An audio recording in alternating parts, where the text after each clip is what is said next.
Prepare yourselves for an evening filled with paranormal, special guests, interviews, haunting stories, creatures of the unknown, and tales that will chill you to the bone.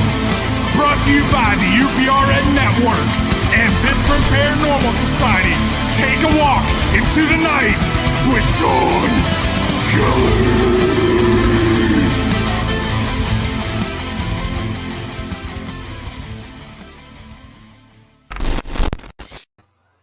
Hey, good evening, everybody. Welcome to Into the Night with Shawn Kelly. How is everybody doing tonight? We are on UPRN Radio 105.3 in New Orleans. How was everybody's Halloween? Did you have fun? Did you get dressed up? If you went to a party and you got drunk, I hope you didn't drive home. I hope you had somebody to, take you home. But it was okay over here. We had about 130 kids, and this year we did something totally different. We passed out microwave popcorn, and the kids were like really, really excited about it. They said, "Oh my, popcorn!" And a couple of parents were saying, like Jason says, they're going to tax their children. Dad tax is what he calls it. But the parents, it was a very enjoyable evening.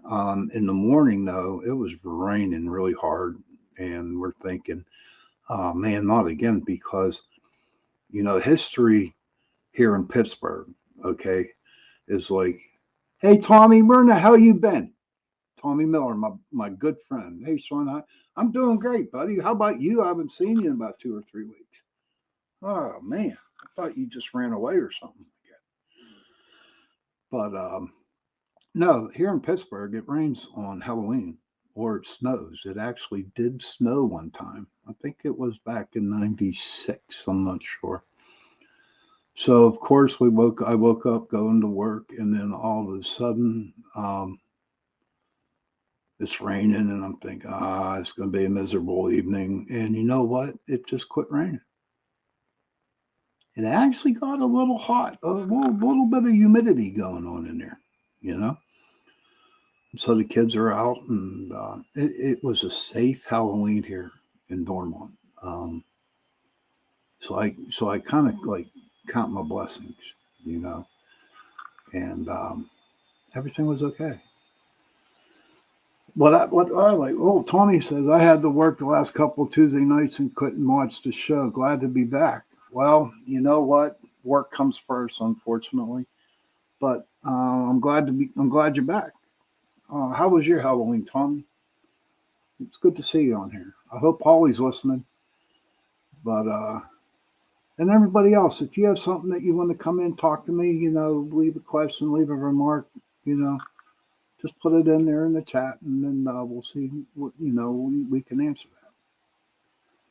I really don't. I'm just going to go off.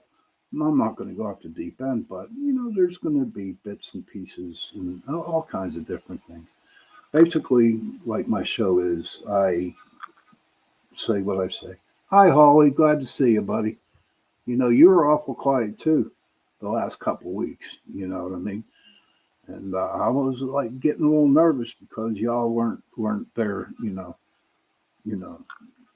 Giving me support there. Not trying to make you guys feel guilty, but you know what? I was a little concerned. How was your Halloween, Holly? Tommy, how was your Halloween? I'd like to hear about it, and so would my listeners too. So, our last show that we had, we talked about, I brought up the question, I had an argument with a person at work, okay? And they told me that spirits or ghosts don't exist. And at the time, I was like, yes, they do. No, they don't. I mean, it just went back for about 4 minutes, and 4 or 5 minutes. I'm thinking, I'm real busy in the back cutting meat, so I need to go. But, I respect what you believe. And so I'm back there cutting meat today, and I'm thinking,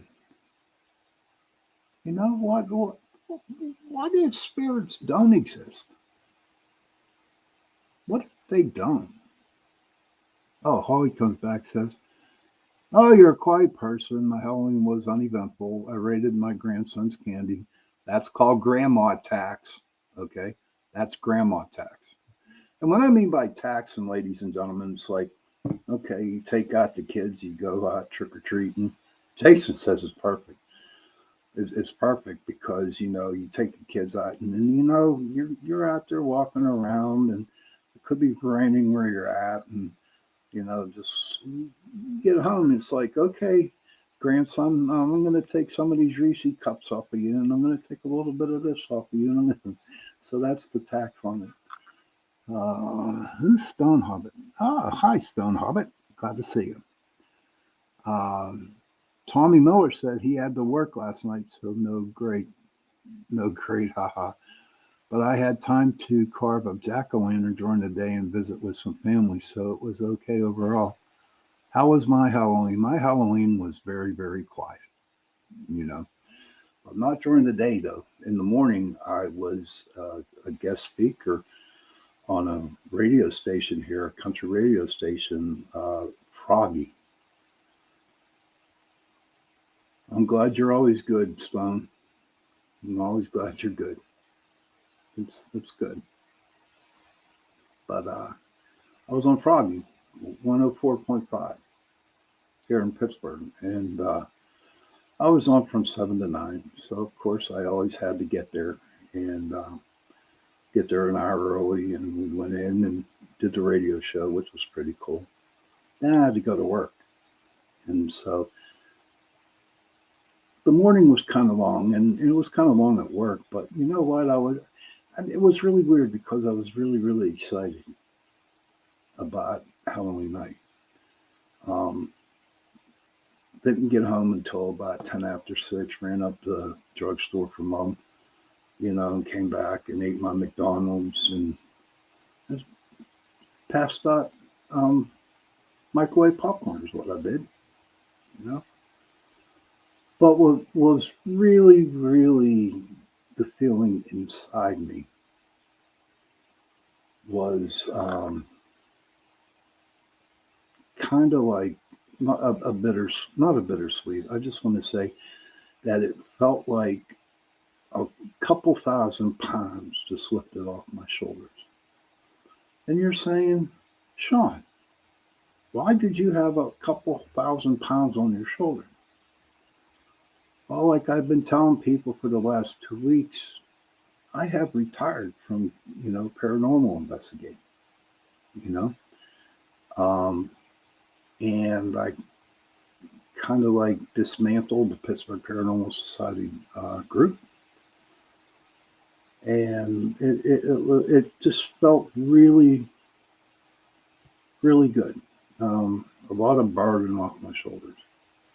Because for 17 years,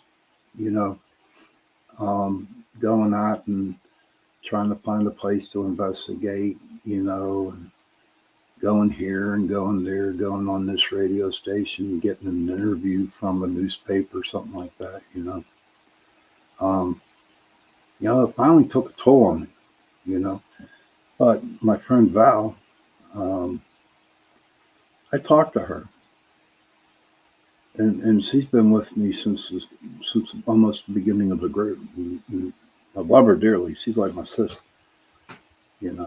and I consider her sister. And so whenever I come into something to where I want to do, like the retirement, I sat down and I talked to her. And it was great because she listened and she gave me her suggestions, and I made that decision.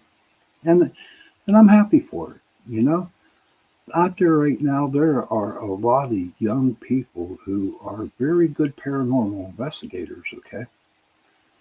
And it's time, to let the old timer, me, Just lay back. And what's really cool about that is watching these different groups grow, watching all the different paranormal investigators just grow, and how they're real enthused about it, and how they come up with new ideas how to do to get some evidence of some sort, you know. And it just it put a smile on my face to see these people really working at it. Um, but I am keeping up the Facebook page, Pittsburgh Paranormal Society, because we all our shows that you see on Tuesday night here, mine and Chasing Prophecy, goes on to the Pittsburgh Paranormal Society Facebook page, and so I'm keeping that up. And you know, I'm not completely, you know, when it comes to the investigating and the groups, I have retired. But you know what? I come up with a word like paranormal consulting, you know, to where if someone really has a question, has a problem, they can send me the question if they need an investigation, and I can send it to groups. So it's not like I'm basically, you know, completely gone from it, but my rule is less. It's very low. Tommy Miller says, now that you've retired from ghost hunting, have you ever considered writing a book about the experience you have, or even discussing them in long form on a podcast? Yes, Tommy, I am definitely going to write a book. Okay. And yes, if I will start doing that here on this show, you know. I'm glad you brought that up, but I'm definitely trying to write a book. Now, Tommy, I'm from Pittsburgh, okay, and I wasn't very good in English, and I always speak in the double negatives. So, you know, for me, um, I have a hard time, you know, putting words that are in my head and putting them on paper. So I'm going to need some help. So if there's anybody out there that would like to help me write my book, I would truly, truly appreciate it. You know, if I make some money, I make some money. If I don't, I don't. It's just got to get the stories out. But I'm glad you brought up about the long form on a podcast. You know what? I will start doing that starting next week. You know, my experiences. I've been on so many investigations that I'm sure everybody would enjoy to hear. You know, to me, I have ADD, and like when I read a book on something, you know, I start and read the first 10 pages, then skip to the middle, and then I skip to the end. And that's how I do it. I just don't have the patience to actually sit there and read a book. So writing a book is just going to be kind of hard. But you know what? I'm all up for it, you know, because I would love to share my experiences with everybody, you know, because there were so many experiences that I had. So how about you, Tommy, Stone Hobbit, Holly? Have you ever had any experiences with any type of hauntings near you or around you in your house? We would love to hear it, you know. But back to what I was originally talking about, when the person I was arguing with, now it wasn't a massive screaming, downright argument. It was just like a little tuss, you know, a little sparring match between me and this person. And I did sit back and I thought about it, and I asked the question to myself as I was cutting meat, and I said, "Self, what if she's right? What if spirits don't exist?" And it made me think, you know, even though, and I've had this for the longest time, that I will respect what you believe in, but you know, just please respect what I believe. And I sat back and I'm like, Now, what would make her think that spirits don't exist? Now, she could be, a Christian, a Catholic who are taught that no, there's no such thing as ghosts. But I didn't, really want to get into more of a debate with her, being that, I had to go and cut meat. I had to go back to work. Um, and I thought about it, and so I brought it up on the last show, and it's pretty interesting. I like what Jason had to say about, he had a theory that's going on, and he's not sure about it. But I'm going to steal it from him. It's like when you die, energy can't. Said something about you can't, get rid of energy. So when you die, your energy hangs out here, but your soul goes to heaven. Okay. Now think about that, right? Um, the energy, when you die, your energy is here because we're all made out of energy. We're definitely made out of energy. Now, going on an investigation, we pick up, think about it, we pick up mist, okay? We pick up ectoplasma, okay? We pick up, I call them squigglies, okay? In the paranormal field, they call them rods, but I like to call them squigglies, okay? And is that just energy? Could it be a ghost or a spirit? Could it be John Bentry? And I respect what John believes in. He said, oh, it could be a demon, But are demons and spirits the same thing? According to some people, yes. But to me, back to where I was getting at, Tommy wrote something. He put a capital, I had a crazy encounter at the Quaker church like 10 years ago or so. That place is very haunted. You know what? Tommy, I've been there twice. I'm going to share a story with you tonight. Then I'll get back to what I was talking about.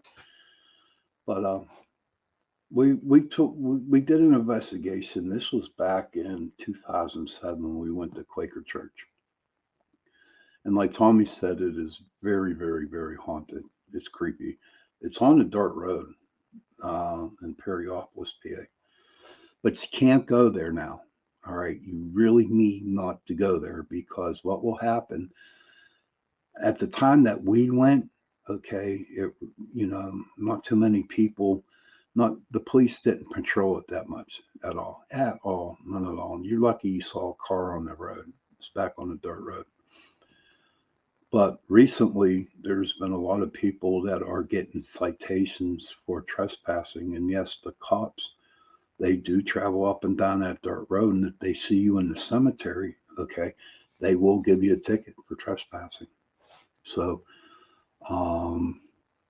you just stay away from the place. It's nice to read about it and hearing people's stories, but to actually go out there, you are, there's possible that you could get arrested for doing that, and you don't want that to happen.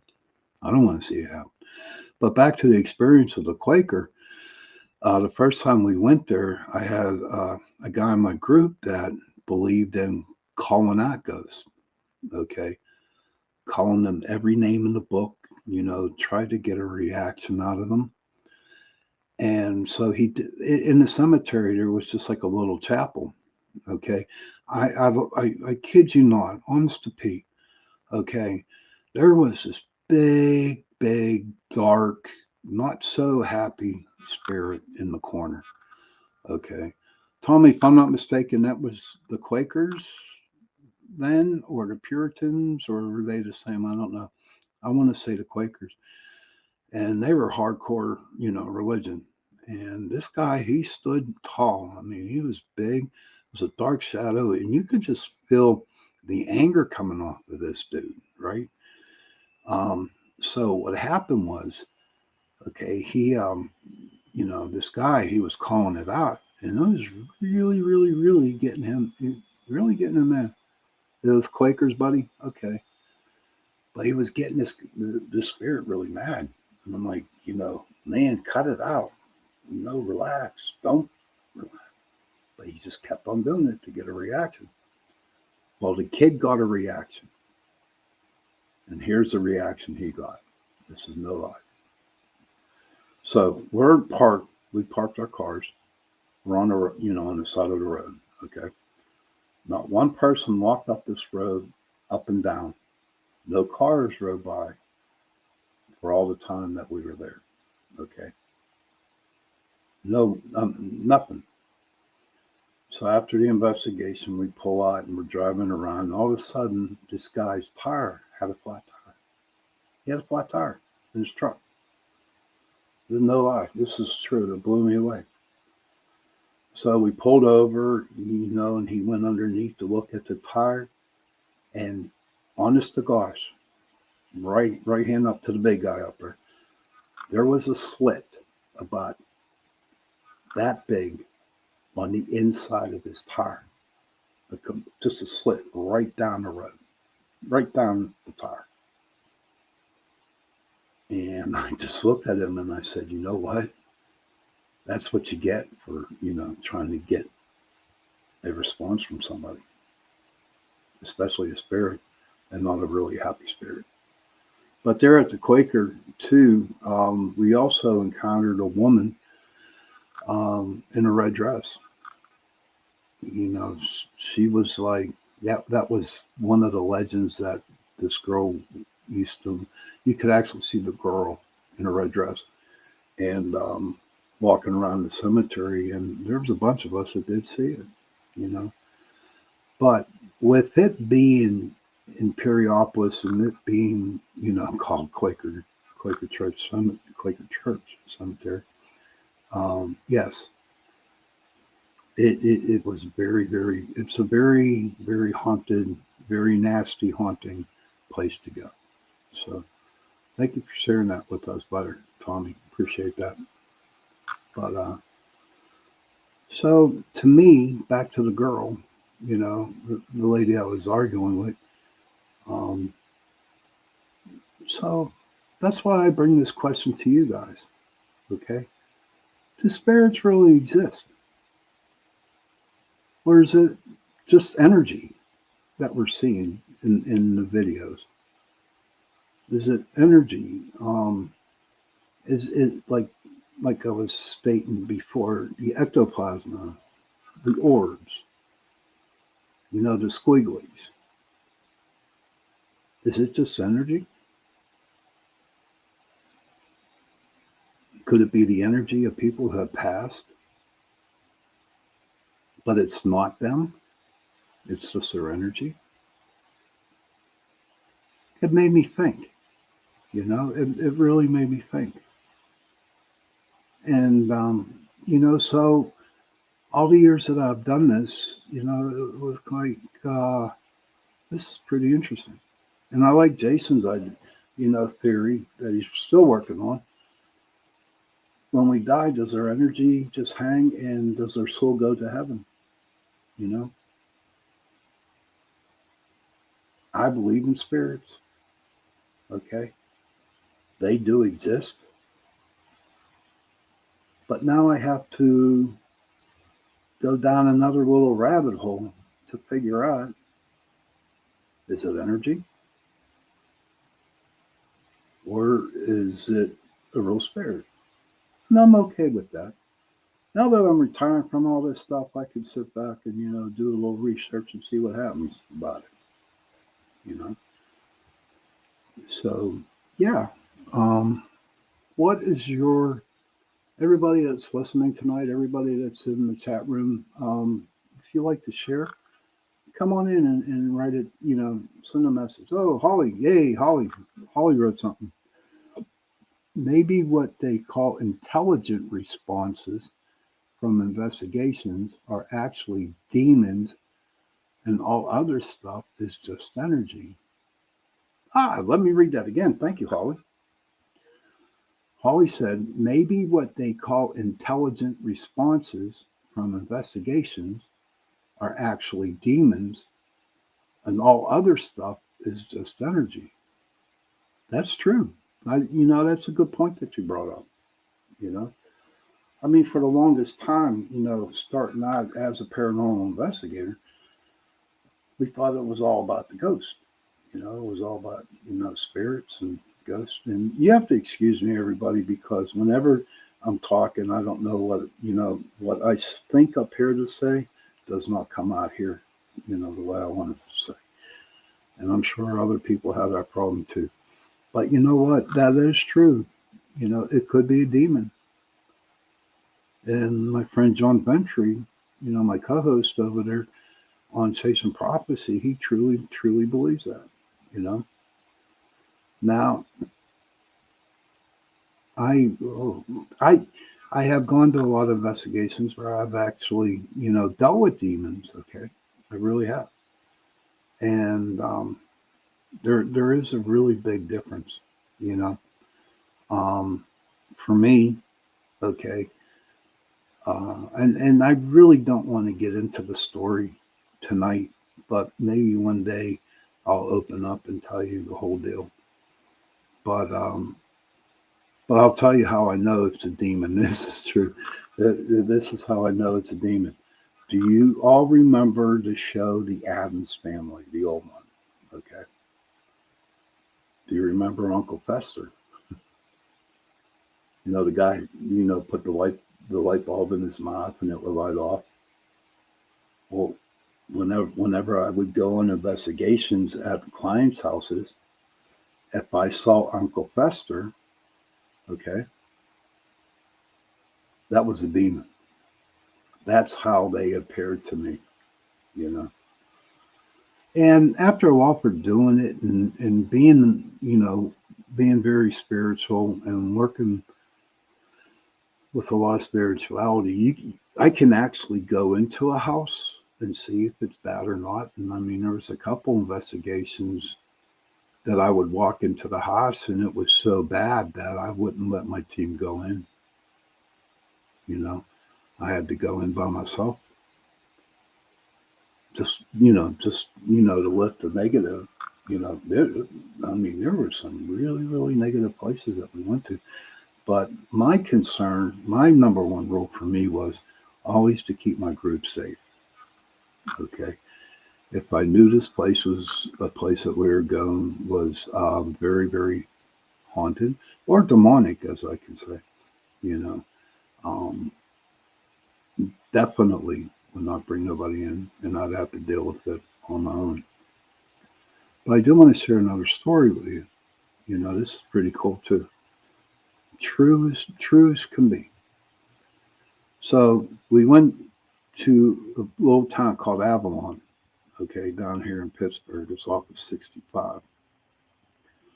And so we went to this house, and the house is all full of antiques. Totally antiques in it. Sue's mom, she had an antique store, and when they closed down, they all took it down to the house. The only bad thing about that house was there is one room full of baby dolls, all kinds of dolls. Scary as hell. I would not walk into that room. You can put me in a very haunted house. You can put me in a place where there's a lot of demons, but you put me into a room full of dolls or clowns, I'm done. That's it. I'm not going in. But what happened was she had this old time Ouija board, okay, and she was holding on to it, and I says, "That's not a good thing to have around the house." Because when you play with the Ouija board, right? And if you don't know what you're doing, you honestly don't know who you're bringing through the portal to that board. And so I told her, here's what you do. You put it in a box. And this is for everybody out there that you think that you have a cursed object or something. Please, do this. What I did was I told her to put it in a box and throw some sea salt on it. Okay. And the reason why I told her sea salt, Holly, is Ryan going to be doing any more live investigations in the near future? I don't know, hon. I don't know. I haven't talked to Ryan for a while, so you know what? I'll give him a call tomorrow and I'll find out, if he's going to be doing some or not.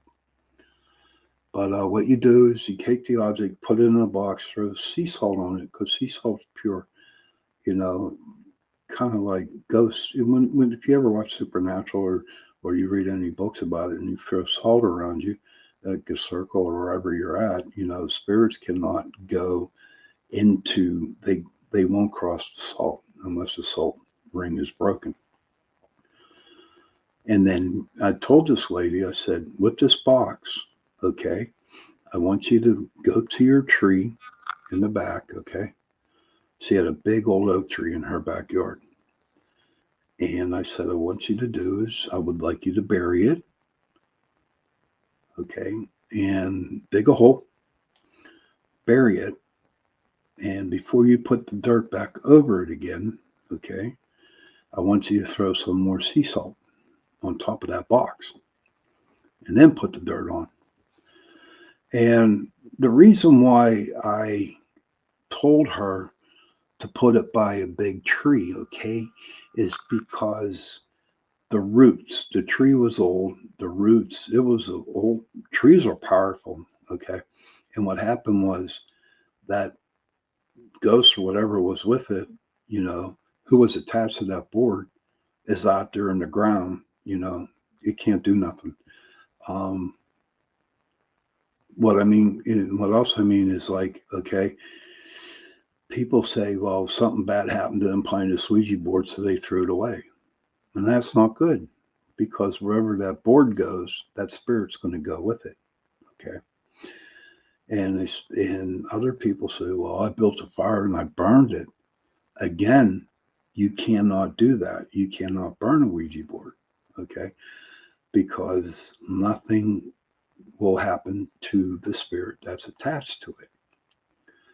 But if you bury the board, okay, then with sea salt and near an old oak tree, okay, it can't move.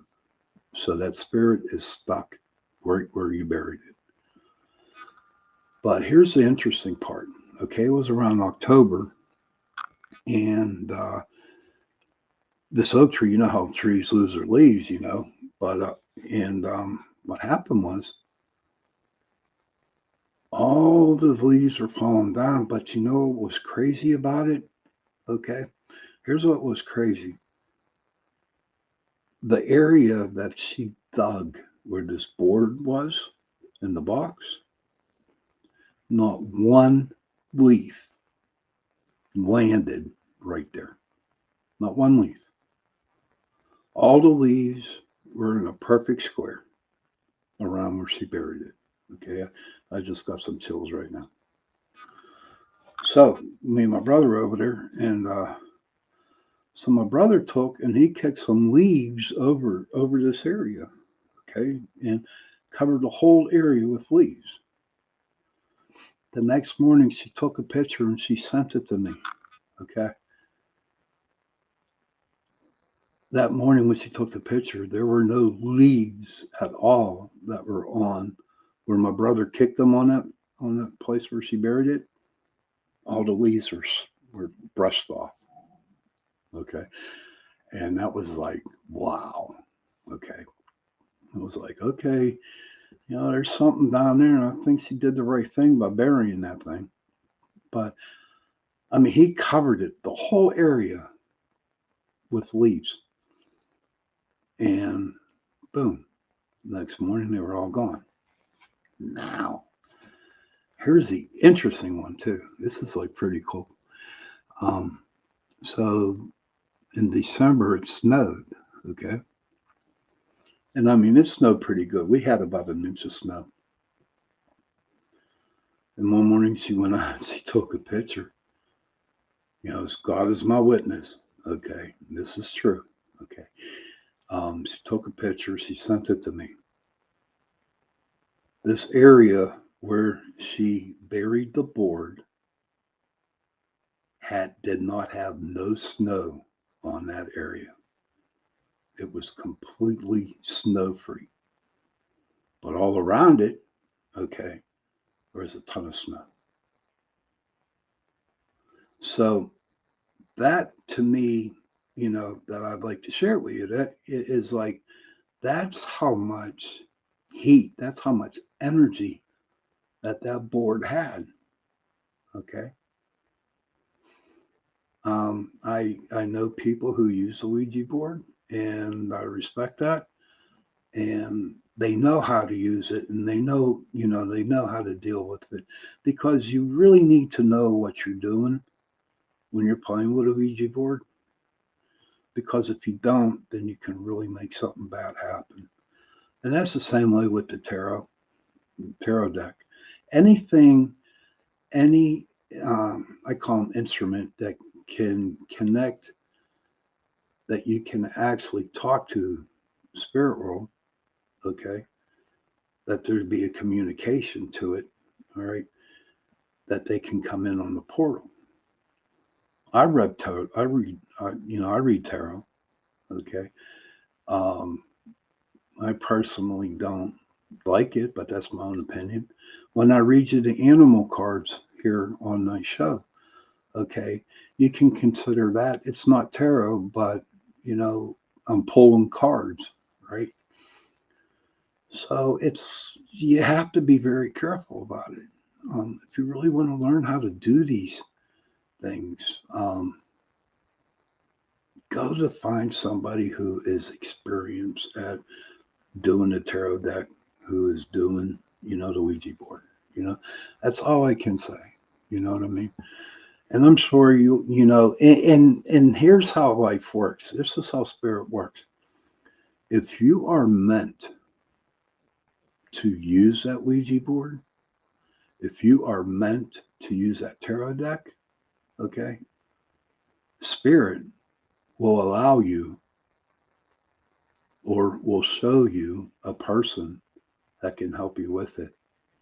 You just cannot buy that board off the shelves, and you can't buy the deck and start reading.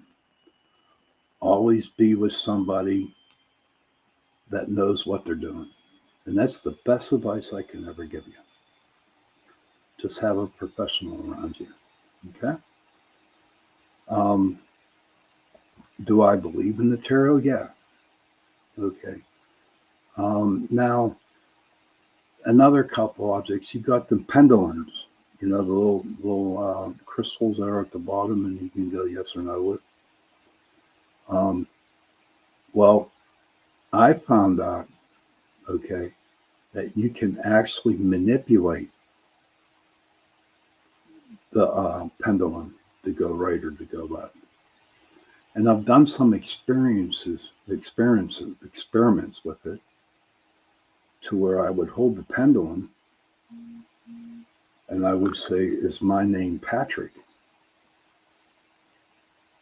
And it would go yes. It would go clockwise, right? And then I would say, "Is my name Shawn?"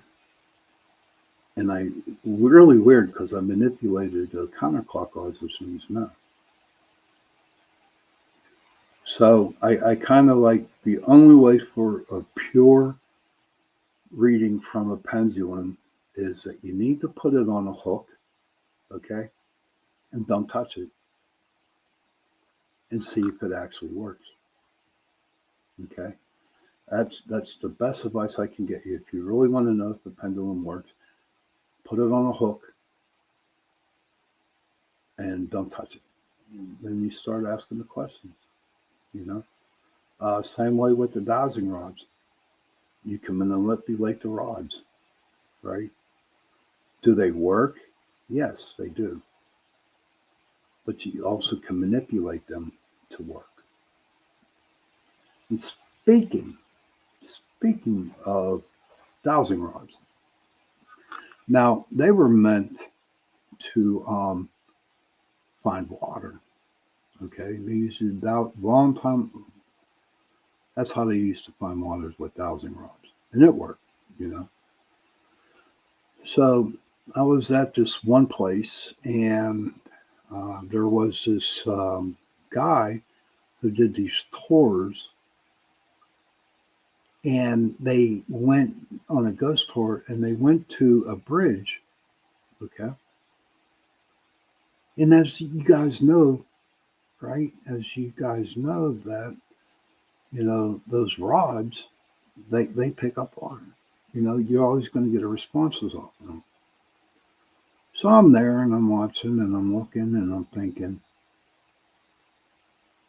this ain't right.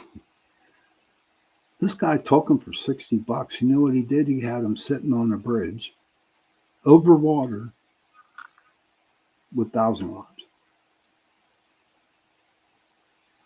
I was so mad.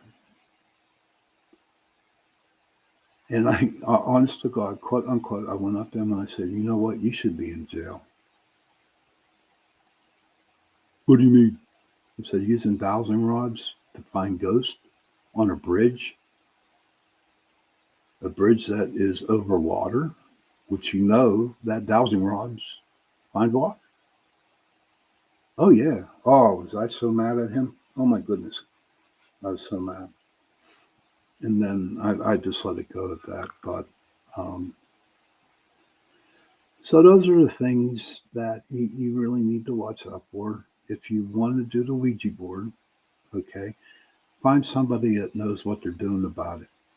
Someone that is very professional. If you want to read the tarot, okay, don't learn on your own. Learn from somebody that knows exactly what they're doing. And because there's a lot of forms of protection that you need to do, okay, a lot of protection. And somebody who knows what they're doing, they can help you. So go for it if you want to do it, but make sure somebody's there to help you out, okay? Now, if you want the pendulum, okay, what you need to do is put that pendulum on a hook and don't touch it. And then you'll get your true reading on the pendulum, okay? Seriously. Now, there are some people out there who are very good with that, but my question was when I found out that I could actually manipulate that pendulum, okay, when I could manipulate it, then I threw it out the door and I never used it again, you know. And I'll be honest with you, I was a smart ass to many people who had them. Well, I got this pendulum, so I'll pull it out and I'll answer all your questions. And I said, I said, may I use it? Always ask permission to use somebody else's equipment like that. I said, sure, got it, blah, blah, blah, on and on. And I asked a question. I forget the question I asked, but I said, are we in Pittsburgh, Pennsylvania? In which we were. And it went counterclockwise. It said no. And I said, are we in New York? And it said yes. So what's that tell you? I gave it back to the girl and I said, do you really, really believe what you're thinking? Or, do you really believe that answer that you're getting from that thing? I just manipulated it for you. I didn't want to rain on her parade, you know what I mean? But when a person has an ego about things, especially something that powerful, dealing with spirits, I had to put her in her place, and I did that. I said, if you really want to learn how to do this, then do it right. And I never heard from her again. I didn't expect to hear from her again, but God only knows. I hope she got help, because you definitely need guidance for that. So that's where I'm at with the pendulums, the tarot, the Ouija board. But when you want to go out and I repeat this a lot of times, but If you really want to go on a paranormal investigation, please go with somebody who knows what they're doing. Please go with a group that's very good at what they do. Okay? Because then you'll be able to learn from the professionals. This is not some, hobby thing to do. Grab a couple of your friends with the cameras and the EVPs and the K2 meters and go out. Okay. I know people who have a lot of money put into paranormal investigating for their equipment, because, they're definitely professional and they're really into it, There's a lot of nasty things that happen in the paranormal world. Okay. So you really need to protect yourself. You really need to go and find somebody who knows what they're doing. Okay. It's all about common sense. And the biggest thing I want to tell you, if you are going on an investigation and you feel that it does not feel right, that it feels kind of evil or not a happy energy, okay, don't go in. Don't go in. Always trust your gut when you go on an investigation. If it's creepy and you don't want to go in, then don't go in. Stay in your car. Let your friends go in. It's okay to say no to something like that. I've seen a lot of people get burnt because it was a dare to go in. They made fun of them because they wouldn't go in. So eventually they went in, and they didn't realize that they were really empathic and that the spirits were drawn to them because of the energy that they were releasing. That's for another story. That's for another show.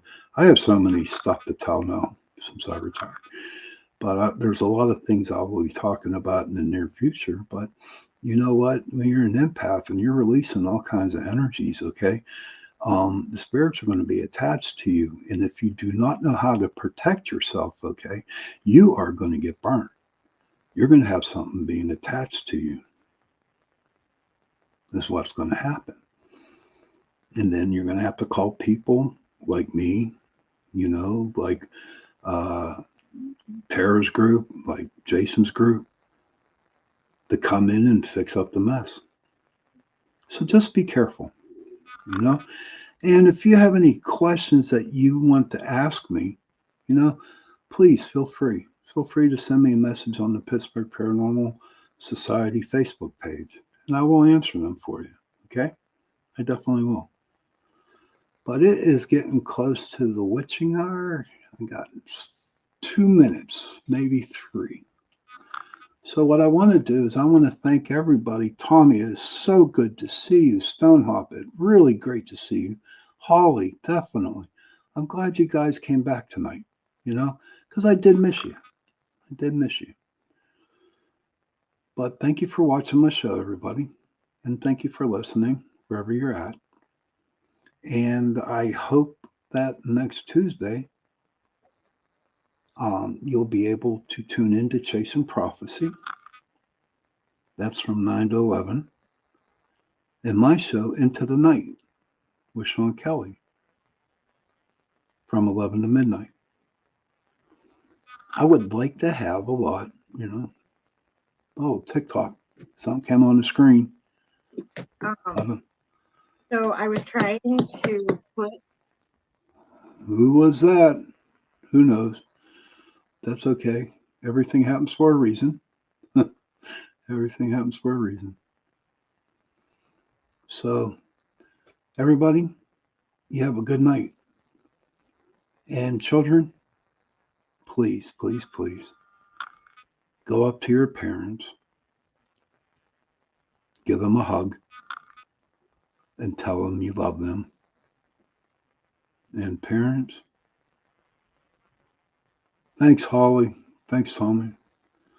And parents, please go to your children and give them a hug and tell them that you love them. Those 3 words, I love you, go a long way. So see you next Tuesday here on UPRN Radio 105.3 New Orleans. And happy hunting. Good night, everybody.